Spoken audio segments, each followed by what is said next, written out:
আপনাদের কচু গাছ বা বিভিন্ন ফসলের বিভিন্ন পচা রোগের দিক থেকে আমরা একটু পচনশীল যে বিভিন্ন জায়গায় পচা লাগছে এই বিষয়ে একটু আলাপ করার চেষ্টা করব। যেরকম আপনার আছে সিস্টেমিক যে ফাঙ্গিসাইড গুলো আছে, সিস্টেমিক ফাঙ্গিসাইড নিয়ে আপনাদের সাথে ইনশাআল্লাহ আজকে কিছুটা আলাপ করব। সিস্টেমিক ফাঙ্গিসাইড হচ্ছে সিস্টেম হচ্ছে আপনার প্রবাহমান, অর্থাৎ ভিতরগত যে পচাগুলো রোধ করে, তাই তো? এটা হচ্ছে কার্বনডাজিম, তাই তো? কার্বনডাজিম, সাইমোক্সিলিন ইত্যাদি ইত্যাদি বিভিন্ন মেডিসিন আছে, আমরা অতগুলো নিয়ে কথা বলছি না। বা এই যে এই কার্বনডাজিমের কাজ করার কার্যকারিতা কিরকম? কার্বোডাজিম আপনার হচ্ছে ভিতরের থেকে যদি কোনো পচা লাগে তাহলে ওইগুলো একবারে রোধ করে।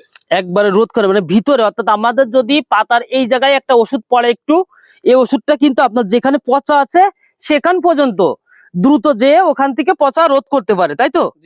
আর হচ্ছে আপনার যে কন্টাক্ট যে ফার্মিসাইড আছে, ম্যানকোজেব কন্টাক্ট যে ফাঙ্গিসাইড আছে, এটা হচ্ছে বাইরে থেকে, অর্থাৎ যেরকম আমার একটু পোড়া লাগছে, এই যে পুড়েছে এই জায়গাটা সুন্দরভাবে মলম লাগানোর মতো অনেকটা কাজ করে।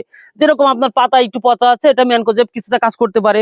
আর ডাইগো একটু উপর থেকে পচা লেগেছে, এটা উপর থেকে, অর্থাৎ ভিতরে যে ড্যাবে পচা বা ভিতরে যে শ্বাস পচা আছে এইগুলো কিন্তু ম্যানকোজেবে করতে পারে, কাজ করতে পারে না।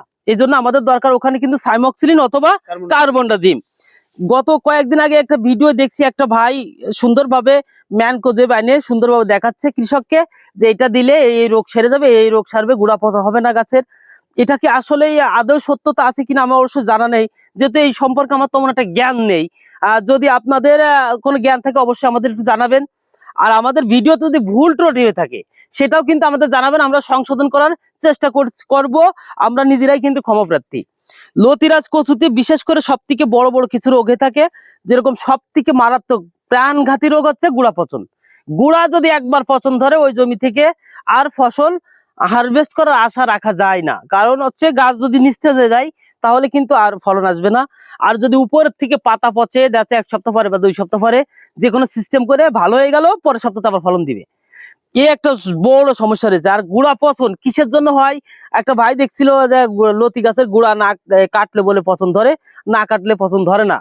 ভাইকে আসলে আমি একটা গাছ এখন উড়াই দিতে চাইছিলাম, তারপরে এত ধর রয়েছে যেহেতু এখন যদি উড়াইতে কৃষক মাইরে একদম ফাটাই দিবে না আমাদের, এজন্য উঠাতে পারছি না। যখন গাছগুলো হারভেস্ট করবে, অর্থাৎ গাছগুলো শুধু গাছ বিক্রি করার জন্য, অর্থাৎ খাওয়ার জন্য যে গাছগুলো যায়, যেরকম শোলা কচু বা বিভিন্ন কচুর যে কাঠগুলো বিক্রি হয়, আমরা যে সিম্পল দেখাই, একটা গাছ ধরে বিক্রি হয়ে যাবে আর কিছুদিন পরে, নিচে যতটুকু কাঠ আছে আর একটু কাঠ হবে, হওয়ার পরে ওই গাছটা বিক্রি হয়ে যাবে।